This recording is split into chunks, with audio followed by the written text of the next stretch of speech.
Malam itu, Mas Dito, seorang pemuda yang sudah cukup akrab dengan suasana kampungnya, memutuskan untuk menghabiskan malam di sebuah warung kopi yang terletak di pinggiran kampung. Warung itu bukan tempat asing baginya, karena selain dikelola oleh tetangganya sendiri, ia memang sudah sering nongkrong di sana bersama teman-temannya. Lokasinya cukup terpencil, berada di ujung kampung, dengan suasana yang cenderung tenang dan dikelilingi kebun-kebun yang masih asri. Rumah-rumah warga pun berjauhan, sekitar 20 meter ke kiri maupun kanan dari warung tersebut. Di depannya, terbentang hamparan kebun luas yang sering dimanfaatkan anak-anak setempat untuk bermain bola di siang hari, di bawah naungan beberapa pohon kelapa yang menjulang tinggi. Di kejauhan, deretan pohon bambu menambah kesan teduh meski cukup jauh dari warung. Semua itu membuat warung kopi tersebut menjadi tempat favorit anak-anak muda desa untuk berkumpul. Hampir setiap remaja di kampung itu pasti pernah duduk menghabiskan waktu di sana, termasuk Mas Dito. Warung kopi itu baru sekitar 4 bulan beroperasi, namun sudah ramai dikenal oleh anak-anak muda di sekitar desa. Meski namanya warung kopi, yang dijual bukan hanya kopi, tetapi juga gorengan, mie instan, serta berbagai jajanan kecil. Mas Dito menyukai tempat itu karena suasananya yang santai dan menenangkan, cocok untuk melepas lelah setelah seharian bekerja. Sebagai karyawan di sebuah perusahaan swasta, rutinitasnya cukup padat. Ia biasanya pulang sore jika pekerjaannya selesai tepat waktu, tetapi bisa lebih larut jika harus lembur. Seperti malam itu, setelah tiba di rumah sekitar pukul 8, ia langsung membersihkan diri. Sang ibu sempat menyuruhnya makan, namun ia menolak dengan alasan ingin makan nanti saja setelah kembali dari warung kopi. Sang ibu hanya mengingatkan agar ia tidak pulang terlalu malam, mengingat keesokan harinya ia harus bekerja lagi. Mas Dito mengiyakan dengan senyum kecil, lalu bergegas pergi. Sekitar pukul 8:30 malam, ia berangkat ke warung kopi langganannya itu. Sesampainya di sana, Mas Dito langsung memesan kopi favoritnya. Ia tahu benar bahwa kopi yang disajikan di sana bukan kopi instan, seperti yang biasa dijual di pasaran, melainkan kopi lokal yang diracik khusus, sehingga menghasilkan rasa yang khas dan kuat. Ia menyukai kopi itu hingga kerap terbayang-bayang rasanya di siang hari. Bahkan, di tengah-tengah kesibukan bekerja, ia sering membayangkan betapa nikmatnya jika bisa menyeruput kopi dari warung itu di sore yang tenang. Tanpa menunggu lama, kopi pesanannya pun dibuat oleh pemilik warung yang sudah mengenalnya. Beberapa teman Mas Dito sudah ada di sana lebih dulu, duduk di bangku panjang yang tersedia di teras warung. Mereka berbincang santai, ditemani kopi dan rokok yang menyala di tangan masing-masing. Satu persatu teman lainnya datang, hingga akhirnya ada sekitar 8 atau 9 orang yang berkumpul di sana malam itu. Warung kopi malam itu terasa hangat oleh suara tawa dan obrolan ringan di antara Mas Dito dan teman-temannya. Warung yang dikelola Mas Yatno, tetangga Mas Dito, memang selalu ramai setiap malam. Mas Yatno yang sudah terbiasa melayani para pelanggan dengan ramah, seperti biasa menyuguhkan kopi favorit mereka. Malam itu, Mas Dito tak hanya memesan kopi, tetapi juga semangkuk mie instan untuk mengganjal perutnya. Suasana terasa santai, dengan beberapa temannya sibuk menyeruput kopi dan bercanda, menciptakan malam yang tampak seperti malam-malam sebelumnya, tanpa firasat akan sesuatu yang ganjil. Durasi waktu berlalu dengan cepat. Mie instan yang dipesan Mas Dito sudah habis, meninggalkan piring kosong di atas meja. Sekitar 15 menit berlalu sejak mereka mulai berkumpul. Obrolan masih mengalir tanpa henti, hingga tiba-tiba suasana berubah ketika salah satu dari mereka melihat sesuatu di kejauhan. Dari arah tengah jalan yang agak gelap di sebelah kanan warung, terlihat samar-samar bayangan yang aneh. Lampu-lampu kecil sederhana yang dipasang warga di sepanjang jalan memang tidak cukup terang. Lampu-lampu itu menggantung di ujung bambu, dengan penutup atasnya hanya berupa piring plastik untuk melindungi dari hujan. Penerangannya redup, membuat pandangan mereka tak terlalu jelas. Namun, dari jarak itu, mereka bisa melihat sosok bayangan yang perlahan muncul di bawah cahaya remang-remang. Bayangan itu tampak seperti dua sosok, satu berukuran besar, sementara yang satunya lebih kecil. Mereka saling bertukar pandang, bertanya-tanya dalam hati tentang siapa sosok itu. Salah satu teman Mas Dito dengan suara pelan mengungkapkan rasa penasarannya. Tetapi Mas Dito hanya bisa menjawab bahwa mungkin itu adalah warga sekitar. Namun tetap saja ada perasaan janggal yang menyelimuti mereka. Mereka berusaha mengabaikan perasaan itu, berpikir bahwa sosok tersebut hanyalah seorang ayah yang sedang berjalan bersama anaknya, mungkin hendak lewat atau bahkan datang ke warung. Namun, seiring waktu, rasa penasaran mereka semakin besar. Sosok itu tak bergerak, tetap berdiri di tengah jalan. Semakin lama mereka perhatikan, semakin jelas bahwa dua sosok itu tidak berjalan mendekat, hanya berdiri kaku di tempatnya. Salah satu teman Mas Dito yang sudah gelisah sejak tadi, akhirnya bangkit dari tempat duduknya. Ia berjalan ke arah tengah jalan, bahkan sampai jongkok untuk memastikan apa yang sebenarnya terjadi. Ia menatap lekat-lekat ke arah dua sosok itu, mencoba memastikan apakah mereka benar-benar berjalan atau hanya berdiri diam di sana. Setelah memperhatikan lebih saksama, ia akhirnya menyadari bahwa kedua sosok itu memang tidak bergerak. Mereka hanya berdiri di tengah jalan, seolah sedang mengamati dari kejauhan tanpa niat mendekat. Temannya kembali bergabung dengan yang lain, wajahnya tampak sedikit pucat.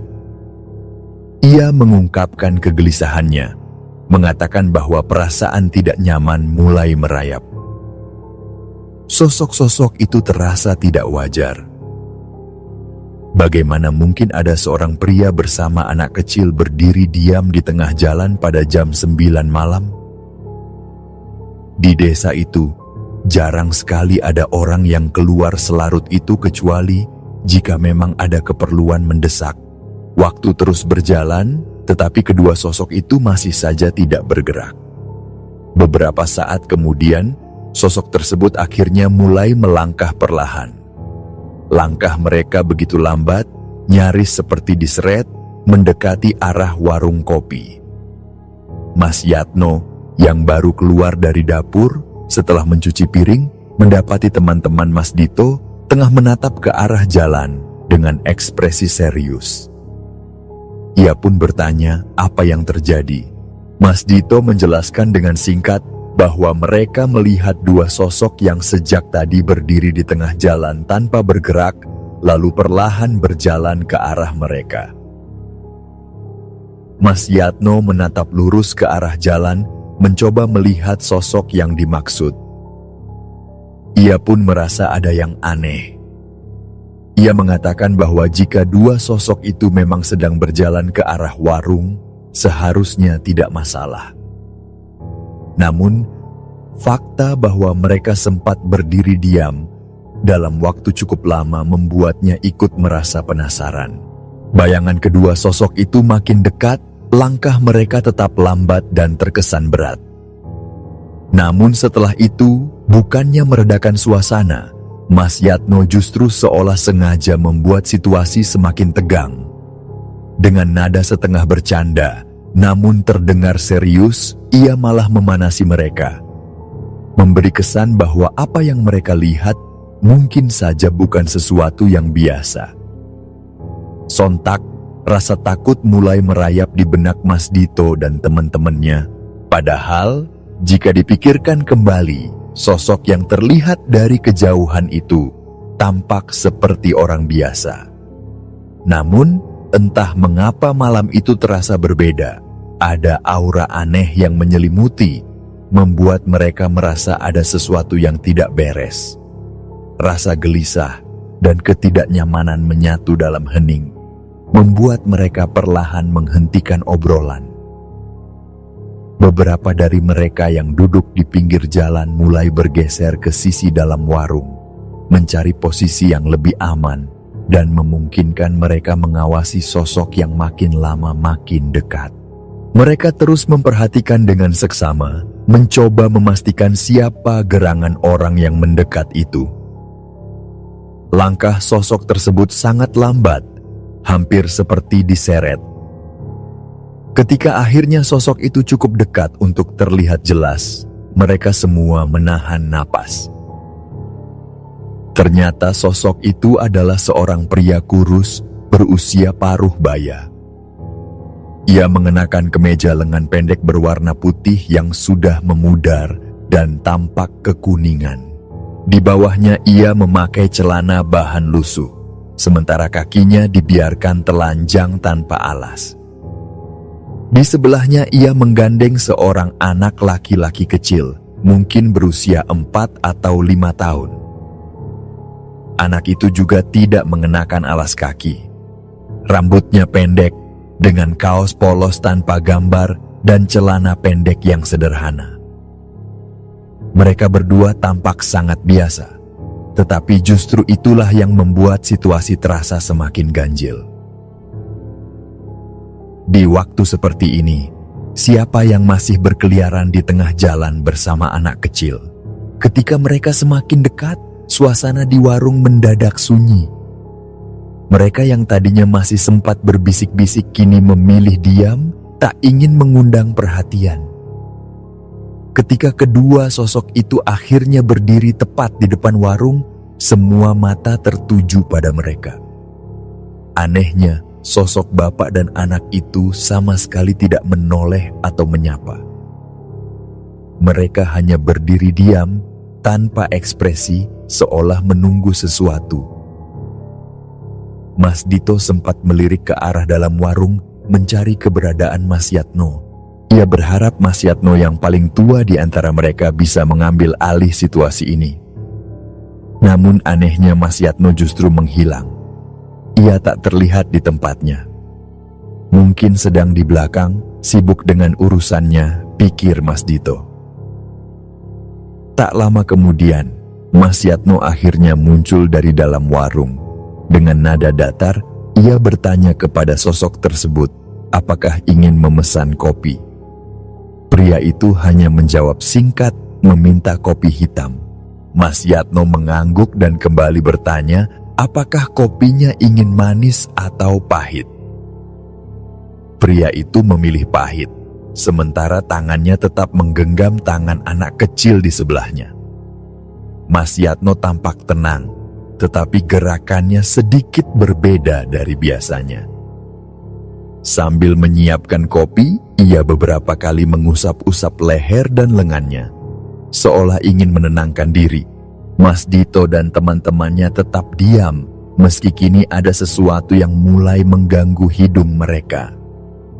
Perlahan, bau busuk tercium di sekitar warung. Bukan bau bangkai hewan seperti tikus mati, melainkan bau yang lebih aneh, seperti bau koreng yang sudah lama mengering dan tak kunjung sembuh.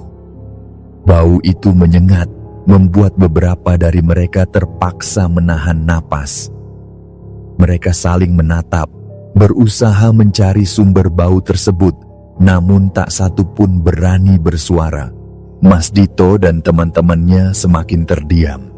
Tidak ada satupun di antara mereka yang berani menatap wajah pria itu secara langsung. Mata mereka lebih memilih tertuju ke arah bawah, memperhatikan kaki sosok misterius itu. Mas Dito yang duduk paling dekat dengan jelas melihat sesuatu yang membuat bulu kuduknya meremang. Kaki pria itu tampak tidak wajar.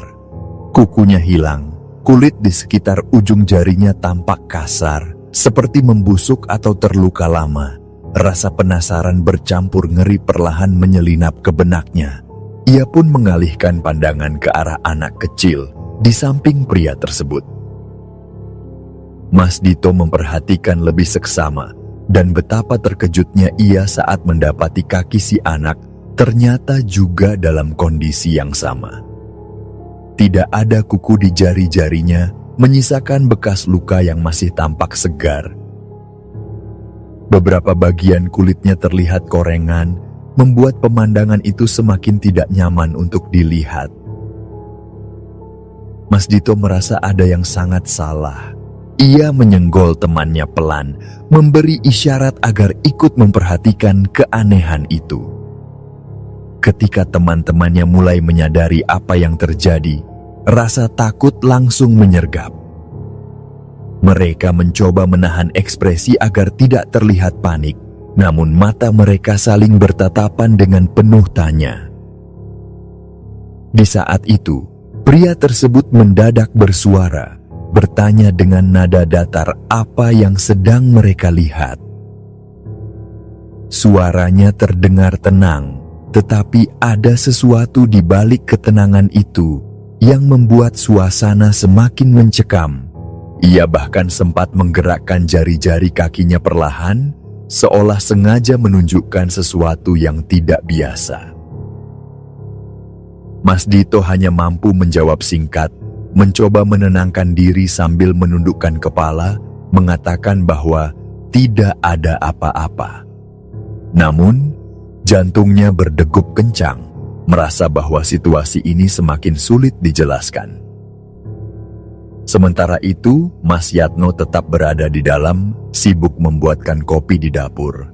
Ketika kopi yang dipesan akhirnya selesai, Mas Yatno keluar dan meletakkan 2 gelas kopi di meja terdekat. Ia tidak menatap langsung wajah pria itu, melainkan hanya meletakkan gelas-gelas kopi itu dengan hati-hati sebelum kembali ke dalam, meninggalkan mereka begitu saja. Pria tersebut mengambil gelas kopinya tanpa mengucapkan apapun, menyesapnya perlahan, sementara anak kecil di sampingnya juga melakukan hal yang sama. Anehnya, dalam sekali tegukan, kopi itu habis seketika. Pria itu kemudian mengucapkan terima kasih singkat dengan suara yang terdengar datar dan berat. Mas Yatno dari dalam warung hanya menjawab dengan nada biasa, mengatakan bahwa itu bukan masalah. Setelah itu, tanpa menunggu lama, pria tersebut berbalik badan, diikuti oleh anak kecil di sampingnya. Namun, alih-alih melanjutkan perjalanan di sepanjang jalan desa, mereka justru berjalan menuju kebun yang terletak di depan warung kopi. Langkah mereka tetap lambat, tetapi mereka terus berjalan masuk ke dalam kebun hingga akhirnya menghilang di balik pepohonan. Mas Dito dan teman-temannya hanya bisa saling bertanya-tanya. Mata mereka mengikuti langkah pria dan anak kecil itu sampai sosoknya benar-benar lenyap dalam kegelapan. Bisik-bisik mulai terdengar di antara mereka, berusaha memahami apa yang baru saja mereka saksikan. Tidak ada yang tahu pasti siapa mereka, dari mana mereka datang, dan apa tujuan mereka. Yang jelas, arah yang mereka tuju, kebun yang gelap dan tak berpenghuni, bukanlah tempat yang wajar untuk dikunjungi di malam hari. Salah satu dari mereka akhirnya memberanikan diri memanggil Mas Yatno. Mereka meminta Mas Yatno keluar dari warung, berharap mendapat penjelasan tentang apa yang baru saja terjadi. Mas Yatno pun keluar dengan langkah pelan, dan tanpa banyak basa-basi, ia langsung duduk di antara mereka. Wajahnya tampak serius, seolah sedang mempertimbangkan sesuatu. Setelah beberapa detik terdiam, ia akhirnya berbicara. Mas Yatno meminta mereka untuk tetap tenang dan berjanji tidak akan berhenti menjadi pelanggan meski mendengar cerita yang akan ia sampaikan. Mas Dito dan yang lain mengangguk pelan, mencoba meyakinkan bahwa mereka tidak akan pergi begitu saja.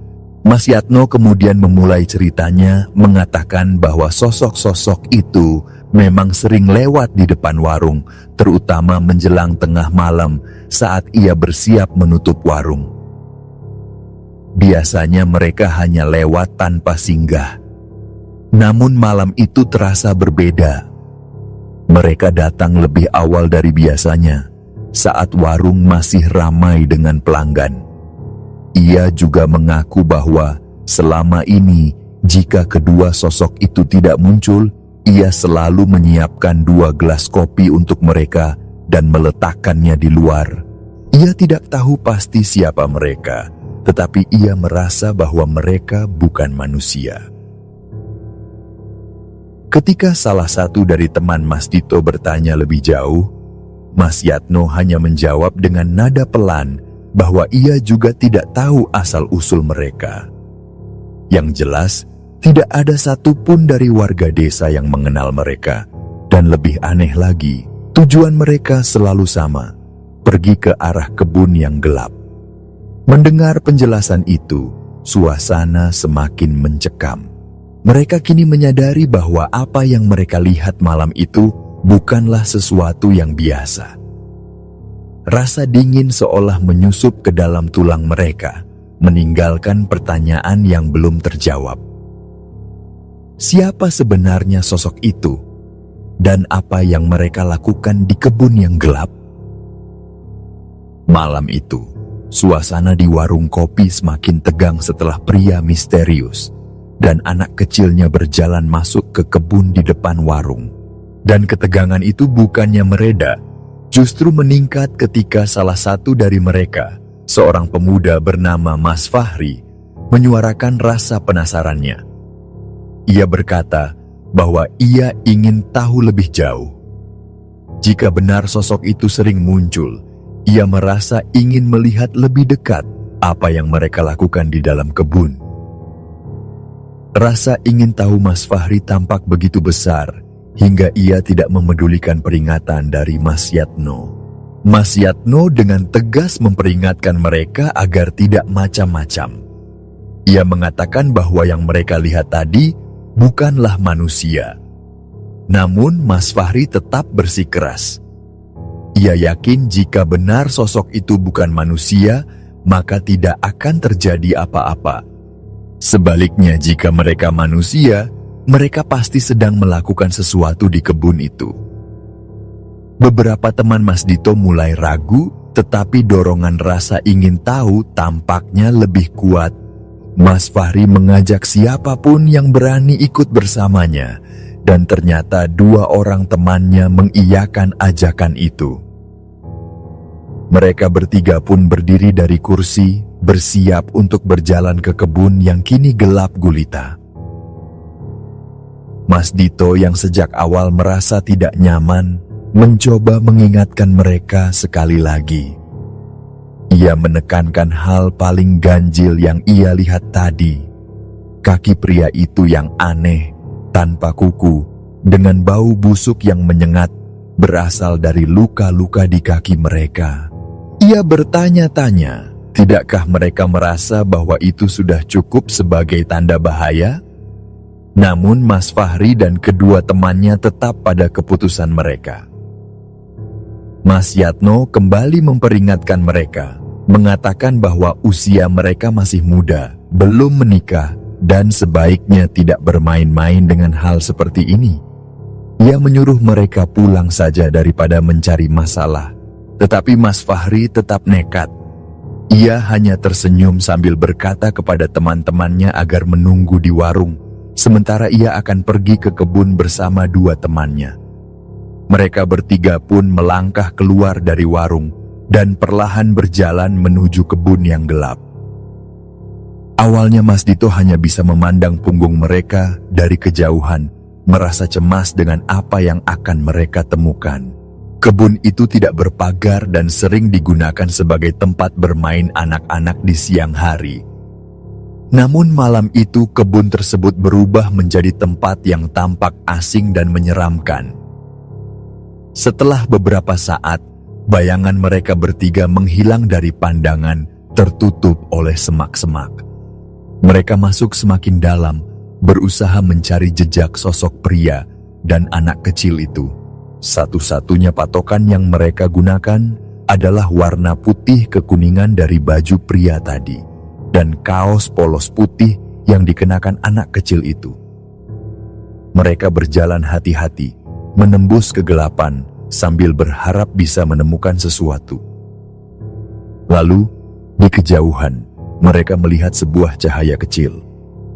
Cahaya itu tampak seperti nyala api kecil, mungkin dari lampu minyak atau api unggun yang hampir padam. Cahaya itu tidak terang, hanya memberikan penerangan samar yang berwarna kuning redup. Mereka bertiga saling berpandangan sebelum memutuskan untuk mendekat. Ketika jarak mereka semakin dekat, mereka akhirnya melihat sosok pria dan anak kecil tadi. Pria itu duduk bersila di tanah, berhadapan langsung dengan anak kecilnya. Mereka tampak diam, namun gerak-gerik mereka aneh dan sulit dijelaskan. Saat ketiganya semakin dekat, mereka melihat sesuatu yang benar-benar membuat darah mereka seolah membeku. Pria itu dengan tenang memasukkan jari-jarinya ke dalam mata anak kecil tersebut, mencungkil bola matanya dengan perlahan. Lebih mengerikan lagi, si anak melakukan hal yang sama kepada pria itu.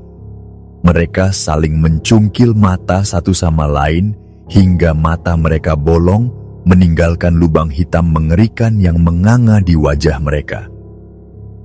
Mas Fahri dan kedua temannya hanya mampu berdiri terpaku dalam ketakutan. Tubuh mereka gemetar, otak mereka berusaha mencerna apa yang baru saja mereka lihat. Tanpa bicara sepatah kata pun, mereka segera mengambil langkah mundur perlahan. Mereka tidak berani berbalik badan, khawatir sosok itu akan menyadari keberadaan mereka. Langkah demi langkah, mereka mundur pelan, memastikan tidak ada suara yang bisa menarik perhatian. Begitu mereka merasa cukup jauh, rasa takut berubah menjadi dorongan adrenalin. Tanpa berpikir panjang, mereka berlari secepat mungkin kembali ke warung kopi. Nafas mereka terengah-engah saat tiba kembali di depan warung, wajah mereka pucat pasi. Mas Dito dan teman-teman yang menunggu di sana langsung menghujani mereka dengan pertanyaan. Apa yang mereka lihat di dalam kebun? Dengan napas yang masih terputus-putus, salah satu dari mereka menceritakan apa yang baru saja mereka saksikan. Mereka menjelaskan tentang cahaya samar dan bagaimana sosok pria serta anak kecil itu duduk saling berhadapan di bawah cahaya tersebut. Ia menggambarkan dengan jelas bagaimana kedua sosok itu mencungkil mata satu sama lain tanpa menunjukkan rasa sakit atau emosi apapun. Suasana di warung malam itu benar-benar berubah menjadi mencekam. Setelah mendengar cerita dari Mas Fahri dan dua temannya tentang sosok bapak dan anak kecil di kebun, ketakutan semakin nyata. Mas Dito dan yang lain merasa situasinya sudah di luar kendali. Mereka saling berbisik dengan wajah panik, mengatakan bahwa setelah ini lebih baik mereka segera pulang. Namun, Mas Yatno justru meminta mereka untuk tidak terburu-buru. Sambil membereskan warung, ia ingin mendengar cerita lengkap dari Mas Fahri. Temannya pun melanjutkan ceritanya dengan suara gemetar. Ia menjelaskan bahwa setelah mereka melihat sosok bapak dan anak itu saling mencungkil mata, keduanya tiba-tiba menoleh ke arah mereka.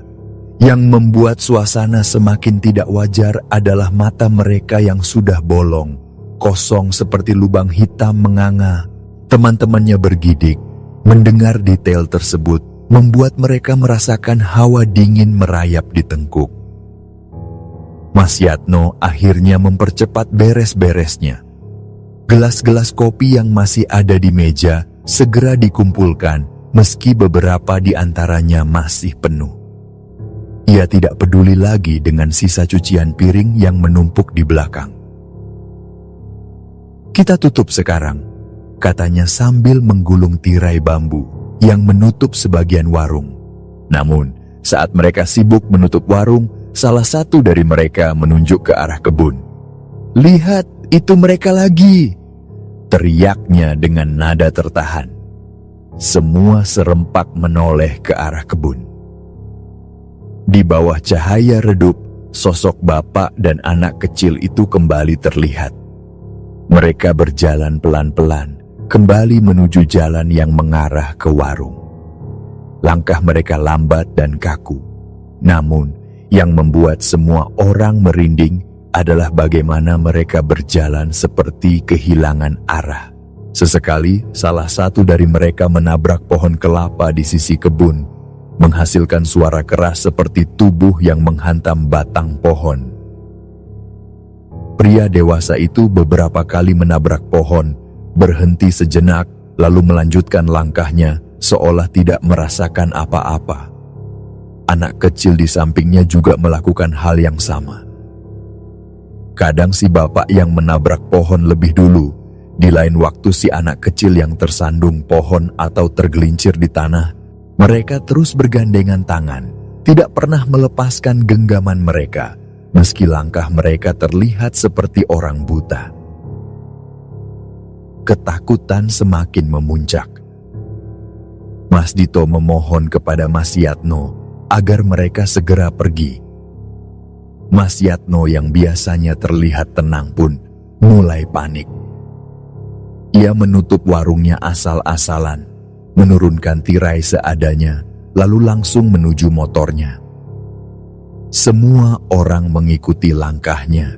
Mereka menyalakan motor masing-masing dengan tergesa-gesa. Suara deru mesin memecah keheningan malam. Tanpa menoleh lagi ke kebun, mereka meninggalkan warung secepat mungkin, berharap bisa menjauh dari sosok misterius itu. Mereka semua berkumpul di rumah salah satu teman Mas Dito untuk menenangkan diri. Di sana mereka melanjutkan pembicaraan, mencoba mencerna apa yang sebenarnya terjadi. Mas Yatno akhirnya berbicara lebih terbuka. Ia mengatakan bahwa selama ini sosok bapak dan anak itu memang sering datang, tetapi biasanya hanya meminta kopi, lalu pergi tanpa banyak kejadian aneh. Ia selalu menyajikan kopi untuk mereka, dan seingatnya, sosok bapak dan anak itu masih memiliki mata seperti manusia biasa pada pertemuan sebelumnya. Namun malam itu terasa berbeda. Mereka datang lebih awal dari biasanya, dan apa yang terjadi di kebun benar-benar di luar dugaan. Salah satu dari mereka bertanya kepada Mas Yatno, apakah ia tahu siapa sebenarnya sosok itu? Mas Yatno hanya menggeleng pelan, mengatakan bahwa ia tidak pernah tahu siapa mereka atau dari mana asalnya. Mereka selalu muncul di kebun itu, tapi aku tidak pernah melihat mereka pergi ke rumah siapapun, kata Mas Yatno sambil menatap kosong. Keesokan harinya, rasa penasaran yang masih membekas membuat Mas Dito dan teman-temannya berencana kembali ke warung Mas Yatno. Kali ini, mereka datang lebih awal, sekitar pukul 8 malam. Mas Yatno sudah menunggu mereka di warung, terlihat sedikit lebih waspada daripada biasanya. Ia mengatakan bahwa malam ini ia akan menutup lebih cepat, paling lambat pukul 9 atau 10 malam. Semua setuju, mereka merasa lebih aman jika tidak berlama-lama di sana. Mas Yatno mulai menyiapkan kopi untuk mereka. Sementara itu, Mas Dito dan teman-temannya duduk di teras, mengobrol pelan sambil terus melirik ke arah kebun yang tadi malam menjadi pusat perhatian mereka. Warung itu terdiri dari area depan untuk melayani pelanggan dengan teras kecil di mana para pelanggan biasanya duduk. Di bagian belakang, ada area untuk mencuci peralatan serta tempat menyimpan barang dagangan. Saat suasana mulai terasa sedikit tenang, Mas Yatno masuk ke area belakang untuk mengambil sesuatu. Suara air dari keran di belakang terdengar samar di antara percakapan mereka. Malam itu, udara terasa lebih dingin dari biasanya. Dan meski warung terang dengan lampu-lampu kecil yang tergantung di atas, bayangan pohon di sekitar kebun tampak lebih gelap dan pekat. Kala itu Mas Dito dan kawan-kawan berusaha tetap tenang meski masih diliputi rasa waspada. Mereka duduk di teras warung, sesekali berbincang ringan untuk mengalihkan perhatian dari kejadian aneh malam sebelumnya. Di dalam, Mas Yatno sedang sibuk di bagian belakang, membereskan barang dagangan dan menghitung uang hasil penjualan hari itu. Sesaat suasana terasa cukup tenang. Tidak ada tanda-tanda aneh, tidak ada suara-suara mencurigakan. Namun ketenangan itu tiba-tiba pecah. Dari arah dalam warung, terdengar langkah kaki tergesa-gesa. Dalam hitungan detik, Mas Yatno muncul, berlari secepat mungkin dari dalam warung, wajahnya pucat dan napasnya tersengal-sengal. Tanpa berpikir panjang, ia berteriak panik, menyuruh mereka semua kabur. "Kabur! Kabur sekarang!" katanya sambil terus berlari. Mas Dito dan teman-temannya terkejut, tidak sempat mencerna apa yang sedang terjadi. Insting mereka mengambil alih. Mereka segera bangkit dari tempat duduk, menyalakan motor masing-masing, dan mengikuti Mas Yatno yang sudah lebih dulu kabur. Malam yang tadinya tenang berubah menjadi penuh ketegangan. Mereka memacu motor melewati jalanan gelap, mengikuti Mas Yatno yang akhirnya berhenti di depan salah satu rumah warga yang terdekat. Sesampainya di sana, mereka langsung mengerumuni Mas Yatno yang masih terlihat gemetar. Nafasnya belum stabil ketika ia mulai bercerita. Dengan suara tertahan, ia mengatakan bahwa saat ia sedang duduk di dalam, menghitung uang untuk belanja keesokan harinya, ia merasakan sesuatu menyentuh kakinya. Awalnya ia mengira itu hanya tikus, jadi ia mencoba menyingkirkannya dengan menendang pelan.